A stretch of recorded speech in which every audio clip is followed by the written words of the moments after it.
watch this topic in Hindi, skip to the timestamp of 2 minutes 50 seconds. Welcome to Legal Update program. The topic of discussion is locus standi of the third party.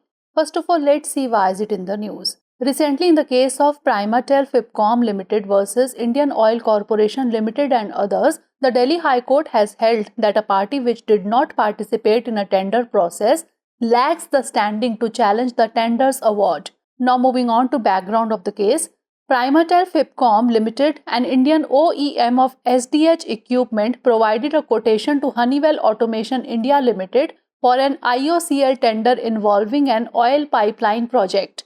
Despite qualifying in the technical bid, Honeywell's bid was rejected in the financial bid. Consequently, Primatel filed a writ petition in the Delhi High Court challenging this rejection. The High Court ruled that only participants in the tender process have the standing to raise grievances about its conduct or outcome, denying non-participants to challenge the tender awards. Now let's discuss about court observation. The bench of Acting Chief Justice Manmohan and Justice Manmeet Preetam Singh Arora held that findings on lack of locus standi, that the petitioner did not participate in the tender process and did not possess the requisite locus standing to challenge the tender's award. The bench held that such a party has no right to voice grievances regarding the tender. Now let's understand what is the rule of locus standi. It is a legal principle that determines whether a party has the right to bring an action or challenge in a court of law. Locus standi requires that only those who have a direct and sufficient interest in the matter can bring legal action. This ensures that the court hears cases from parties who are genuinely affected by the issue at hand.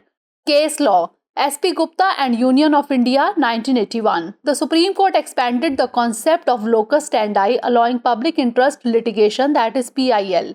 The Supreme Court ruled that not only those directly affected, but also public-spirited individuals and organizations could file petitions on behalf of those unable to do so due to poverty or other constraints. Now is the time for practice question. Under the principle of locus standi, who is typically allowed to bring a legal action? Any member of the public, only those directly affected by the issue, government officials or legal professionals?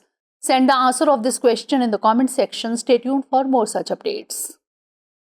Legal update program में आपका स्वागत है। आज का हमारा चर्चा का विषय है थर्ड पार्टी का लोकस स्टैंडाई। सबसे पहले जान लेते हैं कि यह चर्चा में क्यों है। हाल ही में प्राइमेटेल फिपकॉम लिमिटेड बनाम इंडियन ऑयल कॉरपोरेशन लिमिटेड एवं अन्य मामले में दिल्ली उच्च न्यायालय ने माना है कि जिस पक्ष ने निविदा प्रक्रिया में भाग नहीं लिया, उसके पास निविदा के निर्णय को चुनौती देने का अधिकार नहीं है। मामले की पृष्ठभूमि की बात कर लेते हैं। प्राइमेटेल एसडीएच उपकरणों की एक भारतीय ओईएम फिपकॉम लिमिटेड ने एक तेल पाइपलाइन परियोजना से संबंधित आईओसीएल निविदा के लिए हनीवेल ऑटोमेशन इंडिया लिमिटेड को एक कोटेशन प्रदान किया। तकनीकी बोली में अर्हता प्राप्त करने के बावजूद वित्तीय बोली में हनीवेल की बोली को अस्वीकार कर दिया गया। परिणाम स्वरूप प्राइमेटेल ने इस अस्वीकृति को चुनौती देते हुए दिल्ली उच्च न्यायालय में एक रिट याचिका दायर की। उच्च न्यायालय ने निर्णय दिया कि केवल निविदा प्रक्रिया में भाग लेने वाले ही इसके संचालन या परिणाम के बारे में शिकायत उठाने के हकदार हैं और गैर प्रतिभागियों को निविदा पुरस्कारों को चुनौती देने से मना कर दिया।